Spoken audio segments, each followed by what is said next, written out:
రాజకీయాల్ని హోదాగా కాకుండా బాధ్యతగా నిర్వర్తించే ఒబామా లాంటోడు సర్పంచ్గా మాకు కావాలి.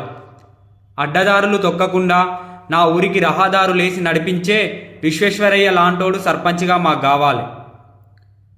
దారులేసుడే కాదు, వాటిని కాపాడే కఠినమైన నిర్ణయాలు గల్లోడే సర్పంచ్గా మాకు కావాలి.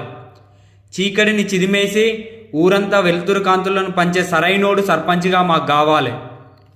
మత్తులో మునుగుతున్న నా తమ్ముళ్లను సరైన గాడిలో పెట్టే అన్నయ్యే సర్పంచ్గా మాకు కావాలి.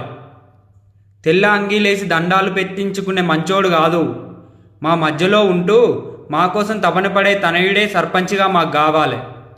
నా ఊరికి ఉపాధిని, వైద్యాన్ని, విద్యను, మౌలిక వస్తువుల్ని అందించే దీర్ఘదర్శే సర్పంచ్గా మాకు కావాలి. ఉపాధి లేక విదేశాలకు పోయే నా అన్నతమ్ముళ్లకు ఊళ్ళోనే ఉపాధిని సృష్టించే నాయకుడే సర్పంచ్గా మాకు కావాలి. ఎవడి కిందనో బానిస బ్రతుకుల్ని బ్రతికే నా మిత్రులకు ఊళ్ళోనే వ్యాపార మార్గాల్ని అన్వేషించి పెట్టే అన్వేషే సర్పంచ్గా మాకు కావాలి. పట్నాల వైపు పడ్డ మా అక్కల అడుగుల్ని పల్లెల వైపు మరల్చే దిక్సూచే సర్పంచ్గా మాకు కావాలి. అమెరికాలో ఉన్న టెక్నాలజీని అందరికీ అందించే టెక్నికల్ స్కిల్ ఉన్నోడే సర్పంచ్గా మాకు కావాలి. ఏం సర్పంచ్ సాబ్, వీటిని సవాలుగా తీసుకునే సత్తా మీకుందా?